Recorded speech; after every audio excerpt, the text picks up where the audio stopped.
Well,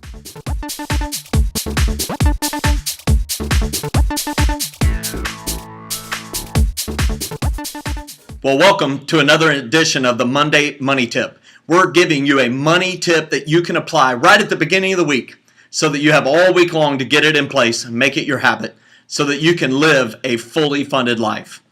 Hi, my name is Joseph Sangle and I'm the founder of I Was Broke Now I'm Not, and it's an honor to be able to serve you along your money journey. And today I'm going to talk about, just for a couple minutes, I'm going to talk about the fact that every dream costs money.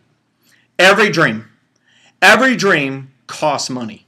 Think about that for a minute. Like you have dreams that you've spoken about, and you have dreams that you've not dared say out loud really.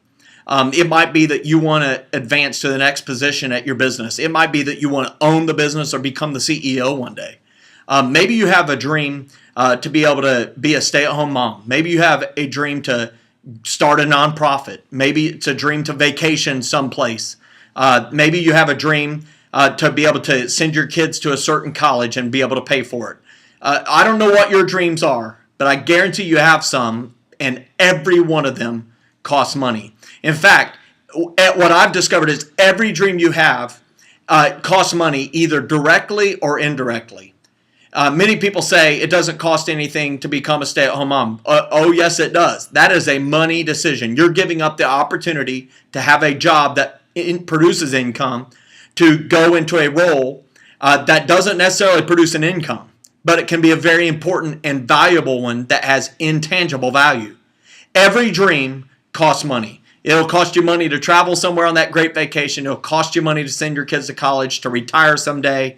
It's going to cost money. And there's only really two things you can do about that fact.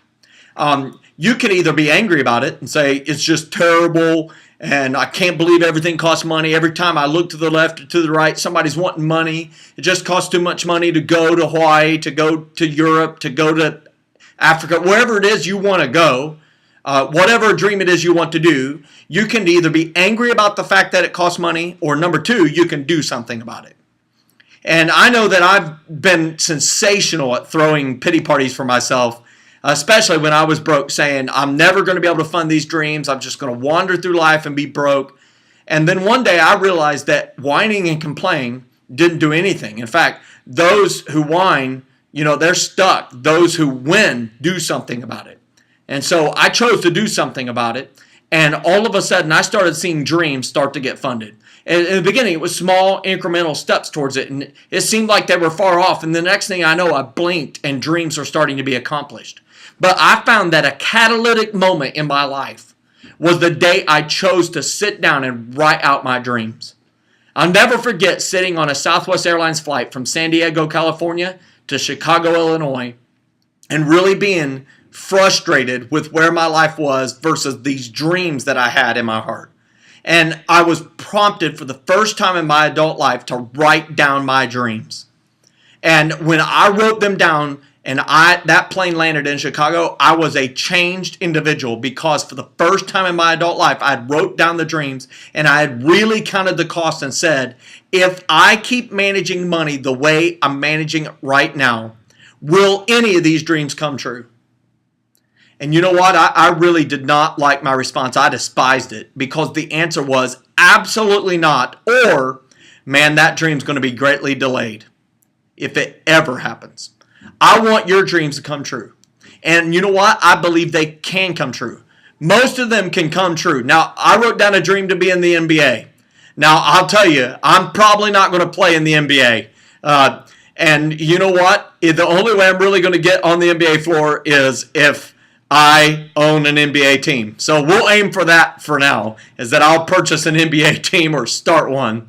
But you know what? I love this exercise of writing down dreams, counting the cost, and saying, is my dream really my dream? And you know what? If it is, you're willing to pay the cost. You're willing to sacrifice and make the money decisions necessary to fund them. That's why I wrote my book, I Was Broke Now I'm Not. I really encourage you to check it out. It's about how my family won with money. I tell my story about how I literally went from broke and an average bank balance of $4.13 to living a fully funded life. And you know what? I teach the practical tools that we use to win, with money, how to have a budget, how to address debt situations and get rid of it, how to be able to invest and plan for long-term things like big-time dreams, retirement, college savings, and how can you have the appropriate insurance to protect yourself along the way. It's a fast read. It's a few dollars that I promise you the return on investment will be incredible. I know it will help your family live a fully funded life. I urge you to check it out at iwasbrokenowimnot.com. Just click on store and it will help you walk through the link to be able to purchase that book and get the resources with it. We even have a 6-week study that can go along with it, including a DVD, if that's something that would interest you. Hey, I thank you for listening to this Monday Money Tip. I hope it'll help you, encourage you this week, maybe even today as you finish this video, to take some time on a blank sheet of paper and write down some of your dreams. And then go home and have a conversation with those that you love, that you hold most dear, and say, will you hold me accountable to making sure this dream is fully funded? You can do this, and that's why we do the Monday Money Tip. Get fired up.